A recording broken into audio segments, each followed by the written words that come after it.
ఎవరైనా వివాదాలకు దూరంగా ఉండాలని అనుకుంటారు. కానీ నేటి సోషల్ మీడియా జమానాలో వివాదాలతోనే వ్యూస్ తెచ్చుకుంటున్నారు. ప్రపంచ యాత్రికుడు, ట్రావెలర్ నా అన్వేషణ యూట్యూబ్ ఛానల్ ద్వారా తన వ్యూస్ ని తెచ్చుకోవడం కోసం ఎక్కడ వివాదం ఉంటే అక్కడ కాలు పెడతాడు, మొత్తం పెంట చేస్తాడు. వ్యూస్ తో దండిగా సంపాదించుకుంటాడు. సొసైటీలో ఏదైనా విషయం జరిగితే ఆ అంశంపై కాంట్రవర్సీగా మాట్లాడడము, లేకుంటే మరేదైనా కమెంట్ చేసి ఎప్పుడూ ట్రెండింగ్ లో ఉండడము అవినాష్ మొదటి నుంచి అనుసరిస్తున్న పంత.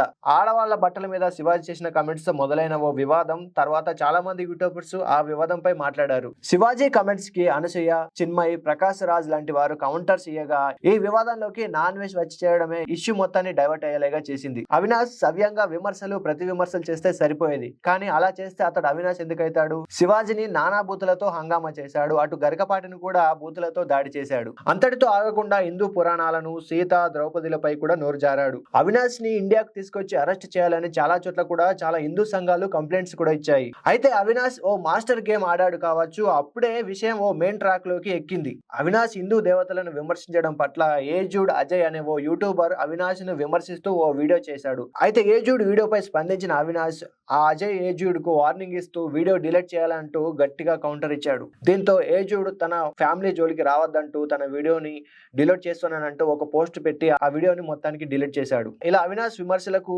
భయపడి ఏజూడ్ వీడియో డిలీట్ చేశారని సోషల్ మీడియాలో అతడిపై చాలా రకాలుగా చర్చ జరిగింది. ఎందుకు భయపడుతున్నావు అంటూ అతన్ని విమర్శించారు. కానీ ట్విస్ట్ ఇస్తూ ఏజూడ్ మళ్ళీ వీడియో పెట్టాడు. ఆ పాత వీడియోకు ఇంట్రడక్షన్ యాడ్ చేస్తూ మరొక కొత్త వీడియోను కూడా పెట్టాడు. పుష్ప సినిమాలో పుష్పరాజ్ వెళ్లి షెకావత్ కి సారీ చెప్పాల్సి వచ్చే సీన్ ని, ఇక స్టాలిన్ లో చిరంజీవిలా ముందు నాతో పెట్టుకో నా ఫ్యామిలీతో కాదు అంటూ వార్నింగ్ ఇచ్చే సీన్ ని, ఇలా సినిమా డైలాగులతో వార్నింగ్ ఇస్తూ ఏజూడ్ మళ్ళీ ఒక వీడియో పెట్టాడు. పాత వీడియోకు కూడా ఈ వార్నింగ్ ఇచ్చే వీడియోకు యాడ్ చేసి పెట్టడంతో చాలా మంది క్యూరియాసిటీతో రికార్డు స్థాయిలో వ్యూస్ ఇచ్చారు.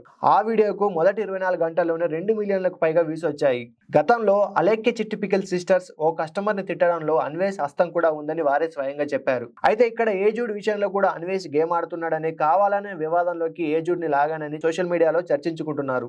ఏజూడ్ ని కూడా వివాదంలోకి లాగాడని, తద్వారా ఇద్దరు వ్యూస్ తో పండగ చేసుకుంటున్నారని నెటిజన్స్ చర్చించుకుంటున్నారు. శివాజీ ఆడవాళ్ళ బట్టల మీద చేసిన కమెంట్స్ వివాదం అటకెక్కింది. శివాజీ వర్సెస్ అన్వేష్ వివాదం కూడా అందరు మర్చిపోయారు. అవినాష్ హిందూ పురాణాలు, సీత, ద్రౌపదిలపై చేసిన కమెంట్స్ కూడా మెల్లిమెల్లిగా అందరు మర్చిపోతున్నారు. అవినాష్ ని ఇండియాకు తీసుకొచ్చి అరెస్ట్ చేయాలన్న విషయం కూడా మెల్లిమెల్లిగా సైడ్ ట్రాక్ తీసుకుంటుంది. కానీ ఇప్పుడు ఈ ఇష్యూలకి ఏజూడ్ వచ్చి చేరడంతో, అవినాష్ కి వార్నింగ్ ఇస్తూ వార్ డిక్లేర్ చేస్తున్నా అని ఏజూడ్ వార్నింగ్ ఇవ్వడంతో ఇప్పుడు ఈ ఇష్యూ వీరిద్దరి మధ్య నడవబోతుందన్న విషయం అందరికీ అర్థమైంది. మరికొంతమంది అయితే మరో అడుగు ముందేసి అవినాషే కావాలని ఏజూడ్ తో వీడియో చేయించి మళ్ళీ డిలీట్ చేయించాడని, తద్వారా అందరికి క్యూరియాసిటీ పెరిగిన తర్వాత మళ్ళీ వీడియో పోస్ట్ చేయించాడని అంటున్నారు. వీరు అసలు విషయం వదిలేసి కొనబట్టుకొని వేలాడుతున్నారని, వ్యూస్ తో పండగ చేసుకుంటున్నారని, పబ్లిక్ ఎమోషన్స్ తో ఆడుకుంటున్నారని మరికొందరు సోషల్ మీడియా వేదికగా చర్చించుకుంటున్నారు. మరి మీరేమంటారు? ఎక్కడో శివాజీ బట్టల దగ్గర మొదలైన ఈ వివాదం అవినాష్ వర్సెస్ ఏజూడ్ గా మారిందనడానికి కారణాలు ఏమనుకుంటున్నారు? మీ అభిప్రాయాన్ని ఖచ్చితంగా కమెంట్ చేయండి. ఇన్ఫో నచ్చితే ఒక్క లైక్ కొట్టండి.